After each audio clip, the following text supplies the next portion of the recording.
Welcome to another episode of Raven Conversations. I'm Joe Seamantle, State Public Affairs Officer for the Washington National Guard. And today I'm joined by Captain Brenden Shallow. He's a member of the 122nd Theater Public Affairs Support Element, but you're also the assistant principal at Fife High School here in Washington State. And he's going to talk to us about his kind of civilian guard careers and how they intermix and what it's like being a public educator and also being in the Guard. So thanks for joining us. Thanks for having me. Yeah, so quick intro on yourself. So Captain Brenden Shallow, been in the Guard for, it's been a little over a decade now.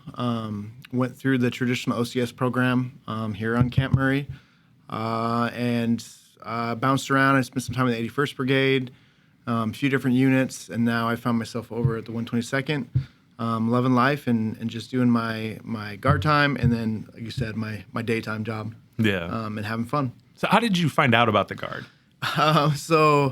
I had done my active duty time and gotten out. I knew I wanted to go back to school and become a teacher. And so that was kind of my route, my path. I finished my bachelor's. I came back in the reserves to finish my master's in teaching. And so I was in the reserves, active reserves for a couple of years. Got completely out for an entire year and said, you know what, I miss serving. And so I just said, I'm gonna go back in. I had heard about the OCS program. Mm-hmm. And so I was probably a recruiter's dream. I just showed up to the Lakewood recruiting office. It was then Captain Pat Johnson, now Colonel Pat Johnson. He was my recruiter in there. Walked in and said, "Hey, I think I want to do OCS." And he's like, "Oh, let me talk to you about OCS." And he's like, "It's a gentleman's course. You'll love it. We go to Hawaii." I'm like, "Okay, sign me up." I'm not sure it was any of those things, but I was able to get it done and complete, and the rest is history. So. Yeah, same way. When I joined the Guard, I walked into the Lakewood recruiting office, and I think it was Staff Sergeant Tricia Ovechka sitting there, and I said, "Hey, I'm interested in joining the Guard." It was like, "Well, here, let me tell you." Yep. So that's a rarity, I think, in recruiting, is somebody who just walks in and says they know what they want to do. Ready to go. Yeah. So you're also, your full-time job is you're the assistant principal at Fife High School. How long have you been there? So I started, I student taught at Fife High School. So I was a student teacher. I actually student taught from my wife's old history and basketball coach, which is I wanted to teach history and be a coach. And so I kind of got in that gig, did my student teaching at Fife High School, got a job down at Chehalis Middle School for a couple of years, and then the job opened back up at Fife High School as a history teacher. So I went back up to Fife High School. I taught there for 10 years. And then this last couple of years, an administrator job opened up at the high school, and I said, I'm going to take it. So. How do you make that jump from being a teacher to an administrator? So it can be pretty challenging, and I think the thing that really helped me was being in the Guard, the military aspect. A lot of what administration does is tied to what an officer in the Guard would do. So for me, that transition was pretty easy. Obviously, I had to go back to school and get my master's in ed leadership. But once I completed that program, tied to my service. At that time, I was the company commander at Fox Company in 20146. It actually went together really, really well. And so I felt like it almost added to that experience. Mm-hmm. And so by the time I finished my internship at the high school in the district office, I felt like I was really ready for that next step. And then it just so happened that the jobs just kind of lined up, which is kind of the way it works in the military as well. Yeah. It's, being prepared and then that timing piece. And here I am now. So. Yeah. So, I imagine every day is different. Talk about the day-to-day of being a school administrator. I've heard some stories on drill weekends from you, and I imagine it's got it's a fun and it's also some challenges. Yeah, well, I mean, post-COVID challenges altogether, right? We're trying to get our kids back into the normal routine. We're trying to get them back into school, engaged, doing events that, like, for that example, this year we had a couple assemblies and dances. Kids had never been to had an assembly or a dance because there was always, COVID restrictions. And so this group of, juniors and seniors, they're supposed to have these experiences. And like, we had to teach them how to do a dance. Like when you show up, your parents can't come to the dance and take photos. All these like trivial things that we were like, no, by this time kids should get. We had to completely like reteach that. And so this year was a little bit better. Obviously than last year, which was we kind of went on a remote schedule. We were doing some hybrid learning, so they were doing kind of, online and then coming into school. So everything has gotten a little bit better, but it's just taken some time because a lot of these kids missed out on You think about these juniors and seniors, they missed out on their junior high, middle school experience. Yeah. They were at home on Zoom. And so it's taken a little bit to get them back to the right spot. But since then, we've, gotten back to kind of normal. Like this year was a win when we had a packed house for a football game. We're like, we're doing the things that kids love. School's one thing, and kids will come to school and learn, but that's not necessarily the carrot for them. Yeah. They want to do the clubs and the activities and all the things that are fun. We haven't been able to do that. So having those things back has been really, really great and helpful. Every day is a new day, and kids are weird. Yeah. So you might come up with a situation where I've never dealt with this before. Yes. I caught a kid doing this, or you're going to be in trouble for this, or I get an email from a teacher saying in class this kid said this, and I'm like, okay, well, so that's kind of, I think, the thing about my job that's interesting and I like is every day is a little bit different. Yeah. Which helps, It's a lot like dealing with soldiers. Right. Every problem is a different problem. Mm-hmm. Yeah, exactly. So you're also getting your doctorate now. Talk about the program and what's that kind of helping with. So I've always said I'm a lifelong learner, right? Mm-hmm. My wife will say I'll be going to school till the day I die, which is probably accurate. Every few years I get an itch to do, the next thing. In high school, I had a really great history teacher, Dr. Bennett, and he was Dr. Bennett, and I was like, if I could be that would be great. And so he was the reason I kind of got back into education. And then the reason why, when I finished my master's, and I had this, deployment to Ukraine coming up, and Zoom was a thing, and we were all kind of paused for COVID, I was like, I'm going to start this program. Now it's a 3-year, cohort program. Mm-hmm. I'm hoping to finish my dissertation by the end of next month and just be done. But it's been challenging at times trying to balance out the guard schedule, home schedule, school and work schedule, a deployment on top of that.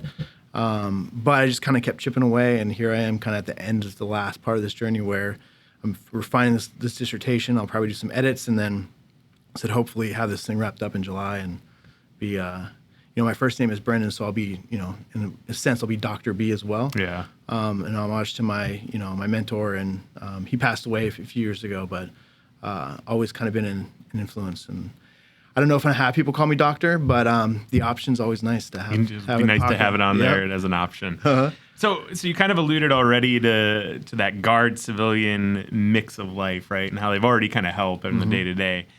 What are those aspects of your civilian career that you can look and say, hey, the National Guard has helped me out because of this thing? Yeah, so the National Guard is really great as far as like, and my job is service. Service is a big thing, right? I'm serving my community, my school district. The Guard's the same way, is service to your state, to your unit. And so I say the service aspect's really key. That's been really, really great. And then all like the little technical things I've gotten so far in my career by just saying, I serve in the Guard, and whatever unit you're in, like you get a little expertise. It's also having like a little second family you can bounce things off of, and they give you support for like, hey, I think I'm gonna go try and do this, and the Guard's been really supportive of trying to do all that. I always tell soldiers too, like one of the biggest benefits of being in the military is the education. Like the tuition assistance is a great benefit. So if you're in serving, I did it when I was in the reserves and the Guard, take advantage of that and go try and do a class here or there, chip away at a degree or the next thing you want to do. The Guard's really helpful in that aspect as well. Yeah. So now on the vice versa side, are there times in your civilian career you can say, man, that really helped me in my Guard career now? Yeah. So obviously the military is big on education, training, teaching.